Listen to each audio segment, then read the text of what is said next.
Sveiki, laba diena. Turime parduodamą namą, kuris yra labai erdvus, 206 kvadratiniai metrai. Namas per 3 aukštus, yra rūsys, pirmas aukštas ir palėpinis aukštas. Namui priklauso 10 arų sklypas, taip pat keli statiniai, kurie yra sklype. Siūlau užeiti, pasižiūrėti į vidų. Namas yra parduodamas dalinę apdailą, yra išvežiotos visos reikiamos komunikacijos, artezinis gręžinys, yra išvedžiota rekuperacinė sistema, elektros laidynas, taigi jums telieka įsirenginėti namą taip, kaip jūs norite. Vienas iš pagrindinių dalykų, kuriuos turiu pasakyti, šis namas buvo statomas tam, kad įrengti didžiulę poilsio pirtį. Yra 4 miegamieji kambariai, apačioje suplanuota vieta pirties kambariui, priešpirčiui ir didelė virtuvė.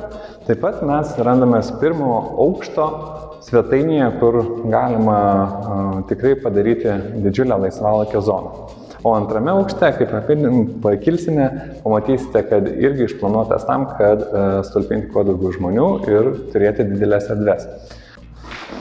Pirmame aukšte mes turime virtuvės zoną, nedidelis langas į šiaurinę sklypo dalį, taip pat turime nedidelį langą ir šioje vietoje. Šiame virtuvės kambaryje tikrai drąsiai stulpinsite ir visą valgomojo komplektą bei pačią virtuvę. Šiame name turime išėjimus tiek į paradinę, tiek į privačią lauko pusės. Galima tiesiog iš svetainės kambario paimti ir išeiti. Nereikia naudotis pagrindiniais įėjimais, kurių mes turime iš tikrųjų 2. Šita namo dalis realiai buvo projektuojama taip, kad būtų didžiulė pirtis su atskiru įėjimu, nenorint, kad per svetainę būtų vaikščiojama ir tiesiog žmonės galėtų ramiai pailsėti. Einam pasižiūrėsim. Šioje dalyje buvo suprojektuota pirtis, kuri yra pakankamai erdvi, apie 10 kvadratinių metrų. Žinoma, turinti langą, kas būtų šiek tiek įdomiau negu visose kitose pirtyse.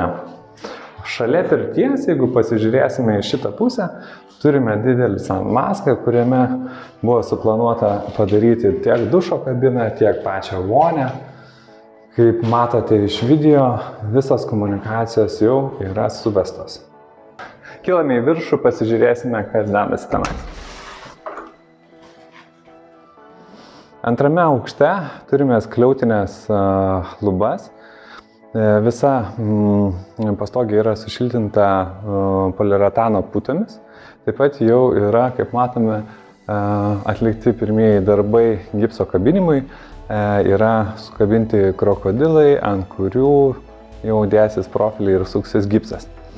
Antro aukšto poilsio zona yra identiška pirmojo aukšto, jinai yra pakankamai erdvi, tai yra apie 40-50 kvadratinių metrų.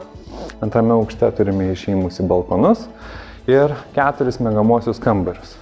Tai užėkime, pasižiūrėkime vieną iš miegamųjų kambarių, jie yra visi beveik identiški. Kambarys nedidelis su išėjimu į balkoną, elektros instaliacija išvedžiota ir paruošta radiatoriniam šildymui išvestos komunikacijos. Taip pat turime analogišką kambarį į šiaurinę namo pusę. Į šiaurinę namo pusę yra išėjimas į balkoną ir dar vienas papildomas mažas langelis, kuris eina į vakarinę dalį. Taip pat turime analogišką kambarį, kuris yra apie 12 kvadratinių metrų su išvedžiotom visom instaliacijom. Ir turi kiek didesnį langą ir taip pat išėjimą į balkonus. Kaip ir minėjau, namas yra pakankamai didelis, aplinka yra sutvarkyta, apart to, kad yra nepasėta žolė.